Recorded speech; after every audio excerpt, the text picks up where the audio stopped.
અભિષેકભાઈ આંબલિયા। આજે આપણે chapter number 5 બાયોલોજીમાં ધોરણ 12 માં એક મહત્વનું અગત્યનું પ્રકરણ આનુવંશિકતા અને ભિન્નતા અને તેના સિદ્ધાંતો વિશે ચર્ચા કરીશું। તો મિત્રો સૌપ્રથમ આપણે એ વસ્તુ પર ચર્ચા કરીએ કે અહીંયા આપણને બે શબ્દ આપેલા છે। પહેલો શબ્દ છે આનુવંશિકતા અને બીજો શબ્દ છે ભિન્નતા। આનુવંશિકતા અને ભિન્નતા તેમજ તેના પ્રિન્સિપલ્સ એટલે કે સિદ્ધાંતો એમની ચર્ચા આપણે કરવા જઈ રહ્યા છીએ। ત્યારે પહેલા બે શબ્દને સમજવા ખૂબ અગત્યના છે। પહેલો શબ્દ આનુવંશિકતા અને બીજો શબ્દ ભિન્નતા। ખરેખર આ બંને શબ્દ શું સૂચવે છે? સામાન્ય રીતે વાત કરીએ તો આજથી હજારો વર્ષ પહેલા લગભગ કદાચ ઈસવીસન પૂર્વેથી જ આપણા વડીલો અને પૂર્વજોને આ બાબતોનું એક સચોટ જ્ઞાન પ્રાપ્ત થયું હતું અને એના અનુસંધાને જ ઘણા બધા સંશોધનના અંતે એમને ધારી સફળતા પણ મળી ચૂકી છે। તો શરૂઆત કરીએ છીએ આપણે આનુવંશિકતા। એક સાદી ભાષામાં કહીએ તો હાથી તેના બચ્ચાને જન્મ આપે છે અને કેરીના ગોઠલાને આપણે વાવીએ તો એમાંથી આંબાનું જ વૃક્ષ ઉગે છે। તો મતલબ સાફ છે કે કંઈક તો એવું છે કે જે પિતૃઓમાંથી પોતાની સંતતિમાં પેઢી દર પેઢી આગળ વધતું જાય છે। તો હવે આપણે સમજવાનો પ્રયત્ન એ કરીએ। આપણે ત્યાં પણ કહેવત છે કે પુત્રના લક્ષણ પારણામાંથી બાપ એવા બેટા। ઘણી બધી કહેવતો છે પરંતુ એક વસ્તુ સૂચવે છે કે આનુવંશિકતા એટલે બાળ પેઢીમાં પોતાના પિતૃઓમાંથી પેઢી દર પેઢી લક્ષણ આવતા અને એની સાથે ભિન્નતા જોડાયેલી છે। આનુવંશિકતા અને ભિન્નતા મિત્રો એ એક સિક્કાની બે બાજુ જેવું છે। જેમ કે પિતા અને માતાના લક્ષણ તેની બાળ પેઢીમાં છે એવા જ લક્ષણ આવે એને આનુવંશિકતા કહેશું અને એના કરતા કંઈક થોડા જુદા લક્ષણ આવે એને આપણે કહીશું ભિન્નતા। અગાઉ પ્રકરણ નંબર 1 માં તમે બે વસ્તુ વિશે ભણી ચૂક્યા હશો, લિંગી અને અલિંગી પ્રજનન વિશે। લિંગી પ્રજનન છે એનું એક મહત્વનું લક્ષણ એ છે કે એમાં ત્રણ ઘટનાઓ બને છે, પૂર્વફલન, ફલન અને પશ્વફલન। આ ત્રણ પ્રકારની ઘટનાઓમાં જન્યુઓનું જોડાણ થાય છે। એટલે કે જન્યુઓનું જોડાણ થતા જે ઉત્પન્ન થતી બાળ પેઢી છે એમાં કંઈક નવીનતા આવે છે। એ નવીનતા એના પિતૃઓથી બાળ પેઢીને થોડી અલગ તારવે છે અને એને આપણે કહીએ છીએ આનુવંશિકતા અને સાથે સાથે ભિન્નતા। મતલબ જેવું છે એવું આવ્યું આનુવંશિકતા, એના કરતા કંઈક નવું આવેલ છે ભિન્નતા। આની શરૂઆત ઘણા બધા સમય પહેલા થયેલી છે અને સૌપ્રથમ તો આનુવંશિકતા અને ભિન્નતાની જ વાત કરતા જઈએ છીએ ત્યારે મહત્વનો મુદ્દો એ છે કે જીવ વિજ્ઞાનની અંદર એક શાખા જીનેટિક્સ શાખાની અંદર આનુવંશિકતાને ઉમેરણ કરવામાં આવેલ છે। મતલબ જીનેટિક્સ અને આવો શબ્દ સૌપ્રથમ વિલિયમ બેક્સન નામના વૈજ્ઞાનિકે વાપરેલો હતો। જો કે આનુવંશિકતાના પિતા જ્હોન ગ્રેગર મેન્ડલને ઓળખાય છે। જ્હોન ગ્રેગર મેન્ડલને આનુવંશિકતાના પિતા તરીકે ઓળખશું, જીનેટિક્સના પિતા। તો શા માટે જ્હોન ગ્રેગર મેન્ડલને જીનેટિક્સના પિતા શા માટે કહેવાય છે એની પાછળનું એક રીઝન છે। એને આપણે સમજવા માટે 3 7 નો ઉપયોગ કરીએ છીએ। તો મતલબ એક પહેલો આ 7 એવું સૂચવે છે કે જે 7 જોડ લક્ષણોની વાત છે। આ 7 એવું સૂચવે છે જે 7 વર્ષની વાત છે અને આ વાત એ આવી કે જે 7 જોડ રંગસૂત્ર। તમે સમજી ગયા હશો કે હું શેની વાત કરવા જઈ રહ્યો છું? બરાબર, પીસમસટાઇવમ જેનું વૈજ્ઞાનિક નામ છે એ વટાણાના છોડ પર હજારો પ્રયોગોના અંતે આનુવંશિકતા અને ભિન્નતાના નિયમો જ્હોન ગ્રેગર મેન્ડલે રજૂ કર્યા। કેવા નિયમો? જેમ કે 14 અલગ પ્રકારના લક્ષણ લીધા, પણ એટલે મેં અહીં લખેલ છે 7 છોડ લક્ષણો, જેમ કે ઊંચા છોડ અને નીચા છોડ, જેમ કે ગોળ બીજ અને ખરબચડા બીજ, જેમ કે અગ્રીય પુષ્પ, કક્ષીય પુષ્પ અને ઘણા બધા એવા અન્ય લક્ષણો. અને એને ધ્યાનમાં રાખીને જે કંઈ નિયમો તારવવામાં આવેલા છે એની ચર્ચા આપણે અહીંયા કરીએ છીએ. સૌપ્રથમ અહીંયા પ્રયોગના અંતે આપણને 7 વસ્તુ દર્શાવવામાં આવેલી છે, એમાંથી એક પ્રયોગને આપણે આગળ વધારીએ છીએ. કયો પ્રયોગ એને કરેલો હતો એની ચર્ચા કરીએ. સૌથી પહેલો મુદ્દો તો એ છે કે જ્હોન ગ્રેગર મેન્ડલે સૌપ્રથમ એક પ્રયોગ કરેલો હતો. એ પ્રયોગને આપણે કહેશું હવે હાલના સમયમાં એક સંકરણનો પ્રયોગ. એક સંકરણનો પ્રયોગ મિત્રો તમારે શીખતા પહેલા એ વસ્તુ સમજવી પડશે કે આનુવંશિકતાની જ્યારે વાત આવે ત્યારે એમાં અમુક પ્રકારની સાઇન્સ છે, એટલે કે નિશાનીઓ છે. એ નિશાનીઓને તમારે ધ્યાનમાં લેવી પડશે. જેમ કે બાયોલોજીમાં નર માટે આ પ્રકારની નિશાની વપરાય છે, માદા માટે આ પ્રકારની નિશાની વપરાય છે, અને ઉભયલિંગી સજીવ જો કોઈ હોય તો એમના માટે આવા પ્રકારની નિશાની વપરાય છે. હવે વાત કરીએ છીએ ઉભયલિંગીમાં, તો તમને કદાચ 11મા ધોરણમાં અળસિયા વિશેનું એક્ઝામ્પલ સીધું જ મગજમાં આવેલું હશે. તો સૌપ્રથમ એક સંકરણના પ્રયોગની શરૂઆત કરીએ એની પહેલા આપણે એક બીજી વસ્તુને પણ સાચવી લઈએ, જોઈએ. કેપિટલ શબ્દ જ્યાં લખેલો હોય, કેપિટલ લેટર્સ, તેને આપણે પ્રભાવી તરીકે ધ્યાનમાં રાખશું, અને જ્યાં સ્મોલ લેટર્સ લખેલો છે તેમને આપણે પ્રચ્છન્ન તરીકે ધ્યાનમાં રાખશું. તો એક સંકરણનો પ્રયોગ સમજવા માટે તમારે જે મહત્વના મુદ્દાઓની જરૂરિયાત હતી એની આપણે અહીં નોંધ કરી લીધી છે. હવે ચર્ચા કરીએ છીએ એક સંકરણનો પ્રયોગ શું છે. સૌપ્રથમ મેન્ડલે શું કર્યું? એણે જ્યારે પોતે એક ચર્ચના પ્રિસ્ટ હતા, પાદરી હતા, અને ચર્ચના જ બગીચાની અંદર ઘણા બધા વટાણાના છોડ જોયા હતા, અને એ વટાણાના છોડની અંદરથી એને બધામાં કંઈક ને કંઈક વેરીએશન, મતલબ વિભિન્નતા જોવા મળી. અને વિભિન્નતા શા માટે આવી એવું એને નિરીક્ષણ કરવાનું શરૂ કર્યું. પહેલી વિભિન્નતા સીધું જ ઉડીને આંખે વળગે એવું લક્ષણ એને દેખાણું, અમુક છોડ ઊંચા અને અમુક છોડ નીચા. પ્રશ્ન સીધો જ મગજમાં આવી ગયો કે આવું શું છે? What is the reason behind it? આની પાછળનું કારણ શું હોઈ શકે? અમુક છોડ ઊંચા છે, અમુક છોડ નીચા છે. એને એક પ્રશ્ન એવો થયો કે અહીંયા તમે જોઈ શકો છો બંને છોડ અલગ અલગ છે, તો સ્વાભાવિક છે ચેપ્ટર નંબર 2 ની અંદર એક વસ્તુ આવે છે, અને નાનપણથી આમ તો તમે ભણતા આવ્યા છો કે સ્વપરાગનયન અને પરપરાગનયન.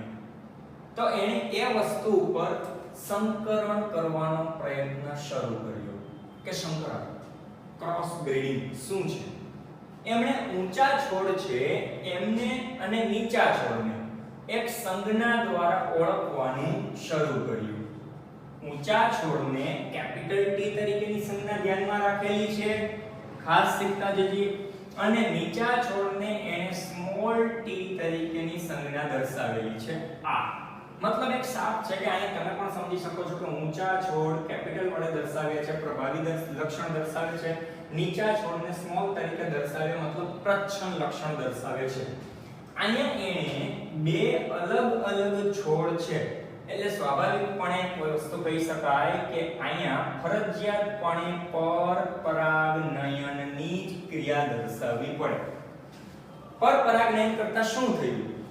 એને જોયું કે આપણે તો તમને ખ્યાલ છે પરાગનયન એટલે શું, તો કે પુષ્પના પુંકેસરના પરાગાશયની પરાગરજ.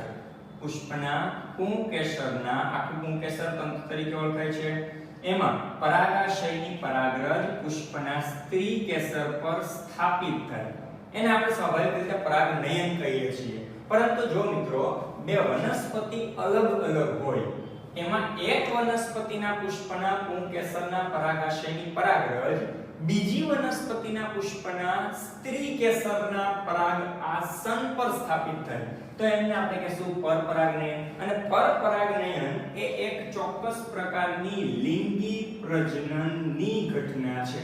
જ્યારે લિંગી પ્રજનનની વાત આવે ત્યારે એમાં બે ચોક્કસ પ્રકારના જન્યુઓનું જોડાણ થાય છે, ખાસ કલર કોમ્બિનેશન ઉપરથી શીખશું, અને બંને જન્યુઓનું જોડાણ થઈ અને એની જે બાળ પેઢી આવે છે એમાં બંને પિતૃઓનું એક ચોક્કસ લક્ષણ છે જોવા મળે છે. મતલબ કે બંને પિતૃઓમાંથી બાળ પેઢીમાં હતું એવું આવ્યું, એને કીધું આનુવંશિકતા, અને બંનેમાંથી કંઈક અલગ પણ આવશે, એને કીધું ભિન્નતા. મતલબ કે આનુવંશિકતા અને ભિન્નતા એક સિક્કાની બે બાજુ જેવું છે, જ્યાં આનુવંશિકતા આવતી રહેશે ત્યાં ભિન્નતા પણ સાથે આવતી જ રહેશે. હવે મેન્ડલે એક વસ્તુનું નિરીક્ષણ કર્યું કે અમુક પ્રકારના ઊંચા છોડ, અમુક પ્રકારના નીચા છોડ, એના વચ્ચે પરપરાગણની ક્રિયા આપણે કરીએ તો શું થાય છે. અહીંયા તમે જોઈ શકો છો કે ચોક્કસ પ્રકારનું કેપિટલ T અને સ્મોલ t ની જોડ બનશે, અને બીજા પણ કેપિટલ T અને સ્મોલ t એવી જ જોડ બનશે.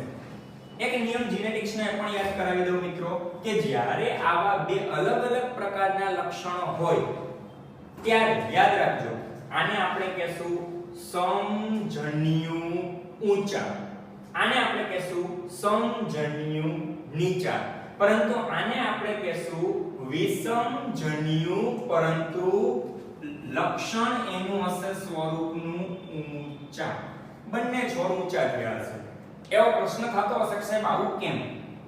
એવું એટલા માટે કે જ્યારે બે અલગ અલગ લક્ષણ હોય, ખાસ ધ્યાન રાખજો આ મુદ્દાઓની, કે જ્યારે બે અલગ અલગ લક્ષણ હોય એમાં એક પ્રભાવી લક્ષણ હોય અને એક પ્રચ્છન્ન લક્ષણ હોય. મતલબ વિષમજન્યુની જોડ બને તો અસર હંમેશને માટે પ્રભાવી લક્ષણની જ થાય છે. મતલબ કે પહેલી પેઢીમાં મેન્ડલને બધા છોડ ઊંચા મળ્યા. મેન્ડલને એક પાછો પ્રશ્ન થયો કે લક્ષણ તો બે અલગ અલગ હતા, છોડ અલગ અલગ હતા, એમાં એક ઊંચા હતા એક નીચા છોડ, તો નીચાની અસર શા માટે થઈ નહીં અને માત્ર છોડ ઊંચા જ શા માટે મળ્યા? ફર્સ્ટ જનરેશન પણ કહી શકાય, ફિલિયલ પ્રોપેગન્સી ફર્સ્ટ એના નામથી પણ ઓળખી શકાય છે આને. ઓકે, તો F1 પેઢીમાં એને જેટલા છોડમાંથી જે બીજ પ્રાપ્ત થયા એ બધા બીજને એને પાછા વાળવા.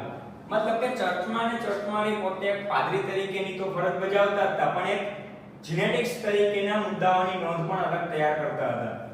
એ બધા બીજને વાવ્યા, બીજમાંથી બધા છોડ તૈયાર થયા, અને ઈ બધા છોડ વચ્ચે ખાસ યાદ રાખજો, પહેલા પ્રયોગની પહેલી પેઢી જે મળી એમાં પરપરાગનયન કર્યું. હવે એને ઈ જ છોડમાં સ્વપરાગનયનની ક્રિયા દર્શાવી. સ્વપરાગનયન મતલબ કે એ જ છોડના એક પુંકેસરના પરાગાશયની પરાગરજ ઈ જ છોડના કોઈ સ્ત્રી કેસર પર આપાત થઈ અને એના દ્વારા ફલન થયું. મિત્રો એને જાણવા મળ્યું કે એમાંથી જે બીજી પેઢી ઉદ્ભવી, બરાબર, ફિલિયલ પ્રોપેગન્સી 2 અથવા સેકન્ડ જનરેશન તરીકે ફર્ટિલાઇઝેશન 2 તરીકે પણ ઓળખીએ છીએ, એમાં એમને 75:25 અથવા તો 3:1 આ પ્રમાણ મળ્યું. મતલબ કે 4 છોડમાંથી 3 ઊંચા અને એક છોડ નીચો જોવા મળ્યો. આશ્ચર્યની વાત એ છે કે અહીંયા પહેલી પેઢીમાં માત્ર એક જ પિતૃના લક્ષણ છે એ આવેલા હતા, અને બીજી પેઢીમાં બંને પિતૃઓના લક્ષણ પણ 3:1 લેવલ પ્રમાણે. હવે રેશિયો 3:1 હતો, પણ આશ્ચર્ય એને હજી આગળ થયું.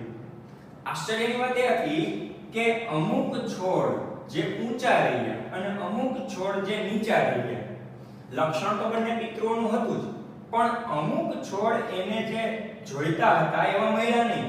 અને ઈ કેવા કે આ બંનેની બરાબર વચ્ચેની લંબાઈ વાળા. મતલબ એક સાફ થયો કે આનુવંશિકતા અને ભિન્નતાના નિયમો અને સિદ્ધાંતોની જો ચર્ચા કરીએ બાળકો, તો એમની અંદર એક વસ્તુ સાફ છે કે ઊંચાઈનું લક્ષણ પેઢી દર પેઢી ઊંચાઈ પ્રવર્તિત કરે છે, અને વામનતા નું લક્ષણ પેઢી દર પેઢી વામનતામાં પ્રદર્શિત થાય છે. મતલબ બંનેની વચ્ચેનું લક્ષણ ક્યાંય જોવા મળતું નથી. હવે એ જ વસ્તુને બ્રિટિશ વૈજ્ઞાનિક એક નવીનતમ રીતે આ પ્રશ્ન પણ તમને પૂછાય છે. એ જ વસ્તુ એક બ્રિટિશ વૈજ્ઞાનિક હતા, આપણે ચર્ચા એક સંકરણના પ્રયોગની જ કરીએ છીએ, બ્રિટિશ વૈજ્ઞાનિક સર રેજિનાલ્ડ પ્યુનેટ નામના વૈજ્ઞાનિક દ્વારા એક નવો નિયમ તારવવામાં આવ્યો અને એને જે સ્ક્વેર દ્વારા દર્શાવ્યું એને નામ આપવામાં આવ્યું પ્યુનેટ સ્ક્વેર. ઘણી વખત આ પ્રશ્ન એમ પણ પૂછાય છે બાળકો તમારે ખાલી એમ પણ પૂછે કે એક સંકલનનો પ્રયોગ વર્ણવો અને ઘણી વખત એમ પણ પૂછે કે એક સંકલનનો પ્રયોગ પ્યુનેટ સ્ક્વેર દ્વારા વર્ણવો. તો આપણે આને ચર્ચામાં આગળ વધારીએ છીએ. સર રેજિનાલ્ડ પ્યુનેટ નામના વૈજ્ઞાનિકે આ વસ્તુ દર્શાવી. એને શું કીધું? કોઈ વસ્તુ નથી, અગાઉ આપણે હમણાં જે શીખ્યા એ જ વસ્તુ છે. સર રેજિનાલ્ડ પ્યુનેટે જે કેપિટલ ટી ની જોડ હતી, મતલબ કે સમજન્યુ પ્રભાવી ઊંચા, અને સ્મોલ ટી ની જે જોડ હતી એટલે કે સમજન્યુ પ્રચ્છન્ન નીચા છોડ, આ બે છોડને એને સ્ક્વેર દ્વારા દર્શાવ્યું. સ્ક્વેરમાં શું કર્યું એ લોકોએ? તો પહેલી રચનામાં એને બંને બાજુએ પ્રભાવી ઊંચા છોડને લીધા અને બીજી તરફ એને સમજન્યુ પ્રચ્છન્ન નીચા છોડને લીધા. હવે જે વસ્તુ જ્યાં જોડાય છે એ વસ્તુને એને ફર્સ્ટ જનરેશન પહેલી પેઢી તરીકે ઓળખેલ છે. તો કેપિટલ ટી અને સ્મોલ ટી એની જોડ અહીંયા બને છે. કેપિટલ ટી સ્મોલ ટી એમની જોડ અહીંયા બને છે. આ કેપિટલ ટી આ સ્મોલ ટી એમની જોડ અહીંયા બને છે. અને એ જ રીતે તમે જોઈ શકો છો કેપિટલ અને સ્મોલ ટી ની જોડ. મતલબ કે પહેલી પેઢીમાં જે છોડ બન્યા એ બધા F1 જનરેશનમાં કેપિટલ ટી અને સ્મોલ ટી ની જોડ વાળા બન્યા છે. તો હમણાં જ આપણે ચર્ચા કરી હતી, આને આપણે સમજન્યુ ઊંચા કહીશું, આને આપણે વિષમ સમજન્યુ નીચા છોડ પ્રચ્છન્ન છે એટલે કહીશું. પરંતુ આ F1 પેઢીમાં જેટલા છોડ બનેલા છે કે બધા છોડ વિષમજન્યુ છે, પરંતુ એનું લક્ષણ સ્વરૂપ લક્ષણ હશે ઊંચા. કારણ ફરી પાછો એ નિયમ યાદ કરીએ કે જ્યારે બે અલગ અલગ જનીન ભેગા થાય ત્યારે અસર હંમેશા માટે પ્રભાવી, અને પ્રભાવીને આપણે લખીએ છીએ કેપિટલ લેટર્સમાં. એ યાદ રાખવું ભૂલવું નહીં. હવે એ જ F1 પેઢીને એને શું કરેલું હતું? મતલબ ઓટોગેમી. ઓટોગેમી એટલે સ્વફલન. પરપરાગનયનની ક્રિયા નહીં કરતા એને સ્વપરાગનયનની ક્રિયા કરી. સ્વપરાગનયનની ક્રિયામાં શું કર્યું એને? તો કે આ વનસ્પતિના એ જ જન્યુનું એ જ વનસ્પતિના અન્ય જન્યુ સાથેનું સંકરણ, અને એને એમણે દર્શાવ્યું પ્યુનેટ સ્ક્વેરમાં. કેવી લાક્ષણિકતા સાથે? પ્યુનેટ સ્ક્વેરમાં એને દર્શાવ્યું. તો અહીંયા વિષમ જન્યુ છે બધા, આપણે પણ અહીંયા વિષમ જન્યુની જોડ બનાવી લેશું. અહીંયા વિષમ જન્યુ. હવે એને જોઈએ છીએ, ખાસ આના ઉપરથી શીખવાની મજા વધારે આવશે. કેપિટલ ટી ની જોડ અહીંયા બને છે એટલે આ વસ્તુ, આને આપણે કહીશું મિત્રો સમજન્યુ પ્રભાવી અને અસર ઊંચા. પછી કેપિટલ ટી સ્મોલ ટી એમની જોડ અહીંયા બને છે, આને આપણે કહીશું વિષમજન્યુ અસર કેની? પ્રભાવીની. અને છોડ કેવા બનશે? ઊંચા. એ જ પ્રમાણે કેપિટલ ટી અને સ્મોલ ટી એની લાક્ષણિકતા અહીંયા જોવા મળે છે. એટલે આ પણ વિષમજન્યુ અસર પ્રભાવીની, એટલે બોલાશે શું? વિષમજન્યુ પ્રભાવી, અને સ્વરૂપ પ્રકાર થશે ઊંચા. તેમજ અહીંયા જે જોડ બનશે એને આપણે કહીશું સમજન્યુ છે લક્ષણ પ્રચ્છન્ન, અને અસર થશે સ્વરૂપની નીચા. તો મિત્રો તમે જોઈ શકો છો આપણે એમ કીધેલું હતું 3:1 નું પ્રમાણ. આ પ્રમાણ શું સૂચવે છે? કે 3 છોડ ઊંચા બનશે. પહેલું, આને તમે લાક્ષણિકતા પ્રમાણે જોઈ શકશો, ઊંચા છોડ બનશે કારણ કે બંને પ્રભાવી છે. આમાં પણ વિષમજન્યુ છે, અસર પ્રભાવીની થાય કેપિટલની, એટલે આ છોડ પણ ઊંચા બનશે, અને આ પણ એ જ રીતે પ્રમાણ છે ઊંચાનું. તો 3 છોડ ઊંચા બને છે અને એક છોડ જે છે સમજન્યુ પ્રચ્છન્ન એ બનશે નીચા. એટલે જે 4 છોડ મળ્યા હતા પ્યુનેટ સ્ક્વેરમાં સર રેજિનાલ્ડ પ્યુનેટને, એમાંથી 3 છોડ બન્યા છે ઊંચા અને એક છોડ બનેલ છે નીચા. આ એક પહેલા એમસીક્યુ પણ પૂછાય છે વારંવાર, અને બીજો એમસીક્યુ આમાંથી જ પૂછાય છે. બાળકો આ જન્યુ પ્રમાણ છે, બરાબર. હવે આપણે જે શીખીએ છીએ ને એ સ્વરૂપ પ્રકાર છે. સ્વરૂપ પ્રકાર તમને લોકોને મળશે 1:2:1. ખાસ આપણે યાદ રાખવું, વારંવાર બંને વસ્તુ ફેરવીને MCQ માં વધારે પૂછાય છે. સ્વરૂપ એટલે શું? જેને આપણે જીનોટાઇપ અને ફિનોટાઇપ એવા શબ્દથી પણ ઓળખીએ છીએ બાયોલોજીમાં. તો જીનોટાઇપ આપણને 3:1 મળેલ છે. સ્વરૂપ પ્રકાર એટલે કે ફિનોટાઇપ 1:2:1 મળે છે. એમાં તમે જોઈ શકો છો કે એક છોડ જે ઊંચા મળ્યા છે એ છે સમજન્યુ પ્રભાવી ઊંચા. એક એની સાથે સાપેક્ષે સમજીએ તો બે છોડ જે મળેલા છે એ વિષમજન્યુ છે. એટલે એને આપણે આ રીતે દર્શાવશું, છે એ પણ ઊંચા જ સ્વરૂપની દ્રષ્ટિએ, અને એક છે એ છે સમજન્યુ નીચા. મતલબ એક સાફ થયેલ છે કે બંને પ્રયોગોના અંતે પહેલો જોન ગ્રેગર મેન્ડલે કરેલ છે, જે આનુવંશિકતાના પિતા તરીકે ઓળખાય છે, અને બીજો પ્રયોગ જે સર રેજિનાલ્ડ પ્યુનેટે મેન્ડલના જ પ્રયોગને ફોલો કરી અને એને અલગ ઢાંચાથી આપણી સમક્ષ રજૂ કર્યો, અને હાલના સમયમાં આ વસ્તુ વધારે પ્રચલિત થઈ છે એ પ્રયોગ. બંનેની અંદર પ્રમાણ, જનીનનું પ્રમાણ જેને જીનોટાઇપ્સ કહેવાય છે એ 3:1 મળે છે. જન્યુ જોવાના છે તમારે ખાસ આની અંદર જીનોટાઇપમાં. અને સ્વરૂપ મતલબ કે ઈ છોડ જે આપણે બીજ છે એને વાવશું પછી છોડ કેવા બનશે એને ધ્યાનમાં રાખીને આપણે સ્વરૂપ પ્રકાર કહીએ છીએ. એને આપણે કહીશું 1:2:1. આશા રાખું છું કે આમના પરથી આપણને આનુવંશિકતાના ઘણા બધા નિયમોને સમજવામાં સરળતા મળી હશે. જય હિન્દ, જય ભારત. Thank you.